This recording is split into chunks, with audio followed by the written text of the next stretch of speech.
কথা চিন্তা করি, করবো, সবাই করবো, নিরাপত্তার কথা আমি চিন্তা করি না তা না।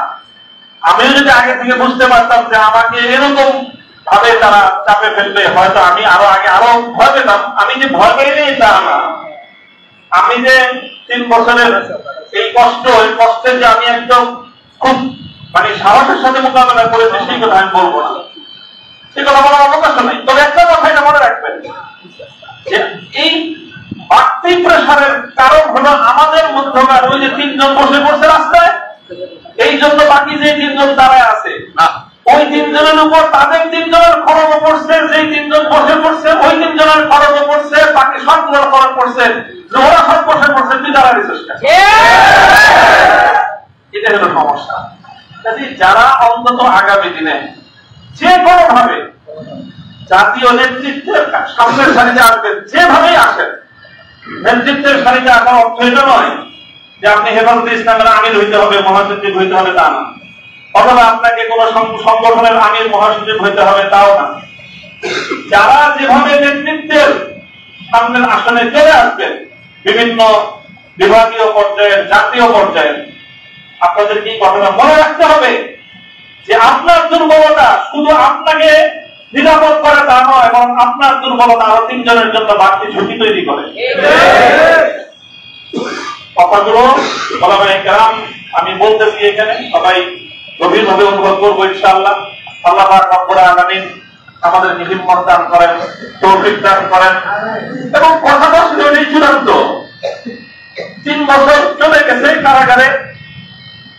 কারাগার থেকে মুক্ত হওয়ার পরে আপনাদের এই ভালোবাসা, এই যে উচ্ছ্বাস মানুষের, এটাতে আমি খুব বেশি আপ্লুত তা না। তবে আমার কাছে মনে হয়েছে বারবার যে দুনিয়ার এই 3 বছরের কারাবন্দির পর এই উচ্ছ্বাসটা কতটা আনন্দের। তো সত্যিকার আনন্দ তখন হবে যখন কবর, আসর, ফুলসেরাত পার হয়ে জান্নাতে গিয়ে প্রকৃত মুক্তির স্বাদ যেদিন আস্বাদন করতে পারবো, সেদিনই হবে আসলে প্রকৃত মুক্তি। যদি আমি সেই মুক্তির কোন ব্যবস্থা না হলো, আপনাদের এই অভিনন্দন, আপনাদের এই সংবর্ধনা, আপনাদের এই উচ্ছ্বাস 2 পয়সার কোন মূল্য লাগে না।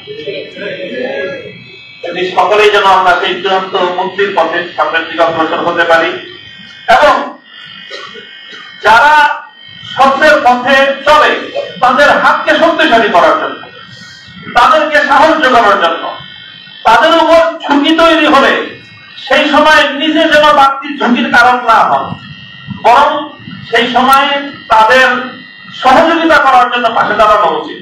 তাহলে পরিস্থিতিটা অনেকটাই সহজ হয়, অনেকটা সহজ হয়। আপনি 10 জন দাঁড়ায় আছেন, লাঠি নিয়ে আসলে পিটানোর জন্য 6 জন দৌড়তেছেন, বাকি 4 জনের উপর যে কি অবস্থা যায় এটা বুঝতে পারেন? যে লোক লাঠি নিয়ে আসছে, যখন আপনি লাঠি থেকে 3 জন দৌড়তেছে, 6 জন দৌড়তেছে, তখন তার মধ্যে শক্তি সাহস অনেক বেড়ে যায়। তখন আর বাকি যে 4 জন দাঁড়ায় আছে ওদের অবস্থা তো যায় কিয়ামত ওদের উপর দিয়ে। আপনারা যে বাকি 6 জন দৌড়তেছেন, আপনারা শুধু নিজের নিরাপত্তার কথা চিন্তা করলেন, তারে মাঠে একা ফেলে গেলেন, তার পরিস্থিতিটা কি হবে সেটা কি একবার ভেবেছেন? যারা নেতৃত্বের আসনে আছেন, ধারে কাছে আছেন, সবাই আগে এই কথাটা চিন্তা করে যদি মনে করেন যে হ্যাঁ আপনার মধ্যে আপনি সেই দুর্বলতাই খুঁজে পান, 6 জন সাথীকে ময়দানে একা ফেলে বাকি 6 জন আপনার পালায় যাবেন, দোহাই লাগে আগে আপনি নেতৃত্বের আসন থেকে ফেলে চলে যান।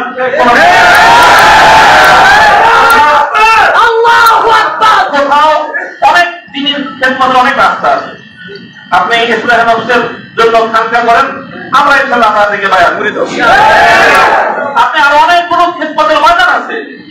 আপনি যখনই নেতৃত্বের কোন একটা জায়গায় থাকবেন, তখন আপনাকে মনে রাখতে হবে যে আপনি হয় বাতিলের মোকাবেলা করবেন, আর না হয় আপনি আপনার সাথীর জন্য আরো বড় কষ্টের কারণ হয়ে যাবেন। কোনটা আমি হব, আপনি হব, সেটা আমাদের বিবেচনা করা উচিত। আল্লাহ পাক রব্বুল আলামিন আমাদেরকে তৌফিক দান করেন। যারা সাথীরা আমরা ছিলাম একসাথে কারাগারে থাকার মধ্য দিয়েও আমাদের মধ্যে এক ধরনের আত্মার বন্ধন তৈরি হয়েছে।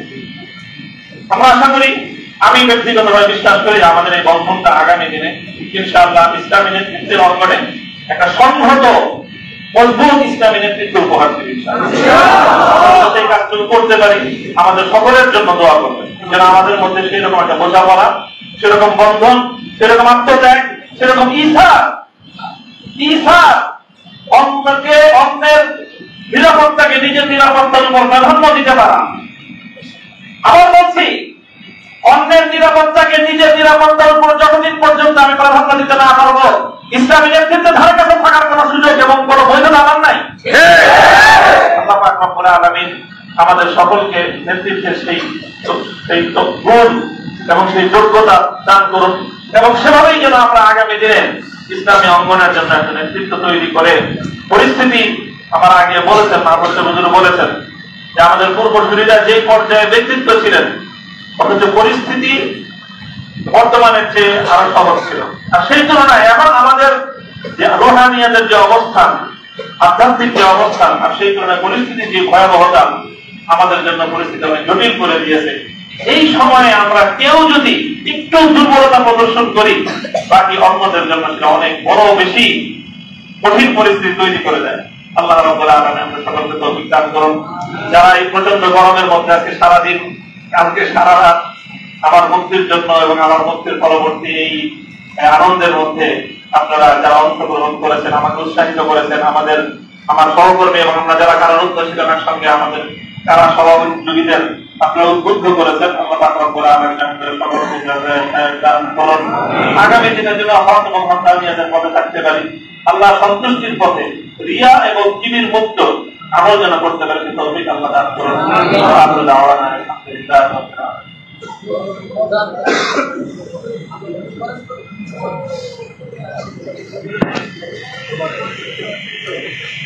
اللهم صل على محمد وعلى آل محمد كما صليت على إبراهيم وعلى آل إبراهيم إنك حميد مجيد.